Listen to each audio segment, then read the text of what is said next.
just going to say everything that's counter. But you're David Greenwald, I'm right? David Greenwald. Thank you very much. Yeah, definitely. Nice to be here. Hey, excellent. And he's good, right? He's excellent. Excellent. First of all, I'd like to welcome everybody. I think this is Dig's first Reach event of the customers that I have, the clients that I work with, which are over 60 at this time, are asking me to find the top talent in the market and pull them away from where they are and bring them to them. That is a challenge because everyone that is good is heads down in their work. And they don't want to be bothered per se, but they also don't know what opportunities are out there. And as we all know, this is a very good time in our business right now. Everyone is hiring. Again, a show of hands, how many people in the room have been in the business for 7 years or more? Look around. You're all candidates. How many of you that have been in business for 7 years or more are at your job for longer than 5 years? That's about 10%. So it's a good business, and we all know it. Digital skills are the baseline. The person that my client is looking for is someone who is absolutely skilled at the total amount of understanding of online. They worked in radio, they worked in print, they worked in television. That's all great, that's media, but it doesn't relate to the online space. Because you can sell doesn't mean you can sell online media. Everybody is looking for someone who's passionate. And what does that mean? It means you're positive, you're enthusiastic, that you express some degree of interest in what it is, the job that you're going for. And many of our students have this tendency to sit in class, even when they're seniors, and just be very, very laid back and kind of detached. To them, they think being passionate, enthusiastic, and positive isn't cool. It's much more cool to be laid back and sort of, you know, it's all cool. So I think what you need to understand with students coming out is they really do want the job. They really do want to work for you, but they're terrified, and they're not going to, it's going to be hard for them to bring that out in an interview, for most of them. If you get a student who's been a sales associate at the Gap, it's not going to be a problem.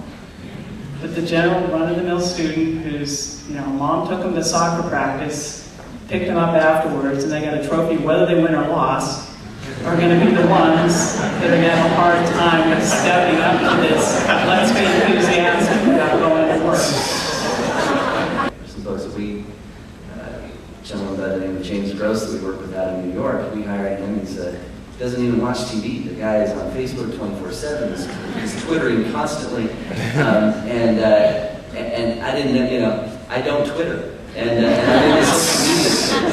You know, and so to have a guy like James who's young but extremely passionate, hear from his clients all the time that this is the kind of guy that you want working to work with on a daily basis because he's constantly adding value. He's constantly providing information about the social media space and the conversational media environment that, frankly, you know, our clients, agencies, and marketers, you know, they're slammed, right? It's how do we continue to add value and help your team really be smart about the space that we're in and you know, help you guys be successful for your clients. What we know right now isn't necessarily what we're going to be 5 years from now. We are constantly evolving and constantly changing, so just because somebody walks in the door and says, hey, I have 5 years digital experience, that experience isn't necessarily applicable if you're not, you know, passionate and enthusiastic and smart and, you know, can start to think forward about what might our industry look like 5 years from now. You know, the e-newsletters I was selling for ZDNet 5 years ago are very, very different than the conversational marketing programs we're executing for Dell on graffiti wall within that social application space, Facebook.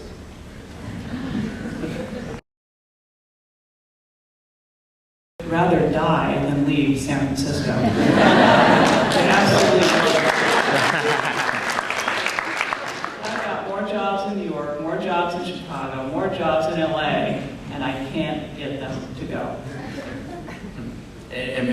what do you think it is? What's the... What, after you've been in San Francisco, why would you want to go? Why do you sell Chicago? So more environmentally, it's a great place to be. How much of that is perception that the career path itself is actually a more rewarding career path? I don't think they really think much about a career path. They're just looking for their first job, and hopefully their career will move along. They want to be where their friends are, and they want to go to the clubs that they've seen, and yeah, so, okay. Nice to party, man.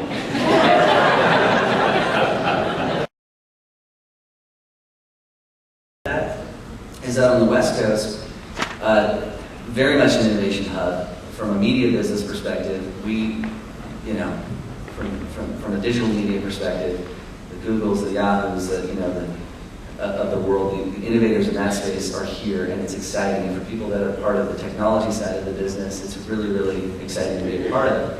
I do think, and I'd be curious what your perspective, Melinda, is that the brand side of the business, sort of brand marketing, it is sexier, right? And a lot of brand dollars, right, we all know, are shifting online in a really, really big way.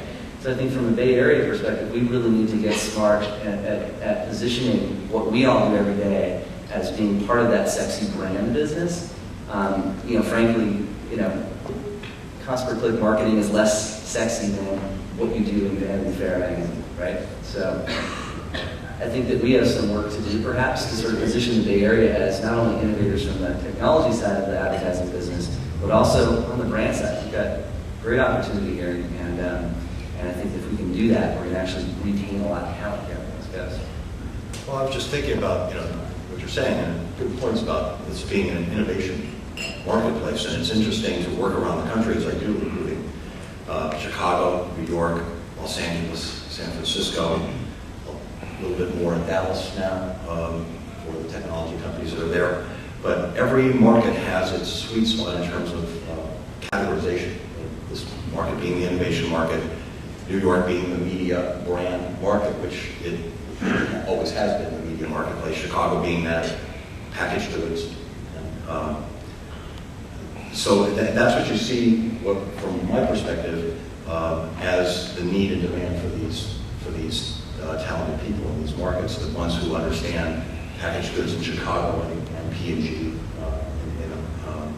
the market they're in, Detroit for automotive, Los Angeles is certainly entertainment and automotive from an import standpoint. So everything seems to be segmented and relegated to a certain category, or certain categories of business. Innovation is what the Bay Area is known for. There's actually two industries that I recommend anybody get involved in if they're thinking about getting, going to work, right? One is online media, and the other is homeland security. Right? Those are the two very those are the two industries that I feel very good about recommending people get involved with. Anyone else have a thought on that? Well, it is an interesting time we're at right now. We're at this junction where I've never seen hiring like this except in 98, 99, when the business was just growing at leaps and bounds. But it's an amazing time we're having right now. There is nothing but talk of recession, and yet, as a recruiter, I'm busier than I've ever been. And we're at this junction with a couple of the largest companies in the business where there's talk of consolidation. But even at that, the conversation is, boy, that just puts a whole lot of really great people in the market. And I really don't see where, right this year, there's any kind of jeopardy of a downturn for us. We're still in this growth mode. And from what I understand, 2007 was about $21 billion in advertising revenues. Well, I don't know if anyone would disagree, but I think we're probably heading for a 10 or 15 or maybe 20% increase in 2008. So that doesn't mean less jobs. That means more.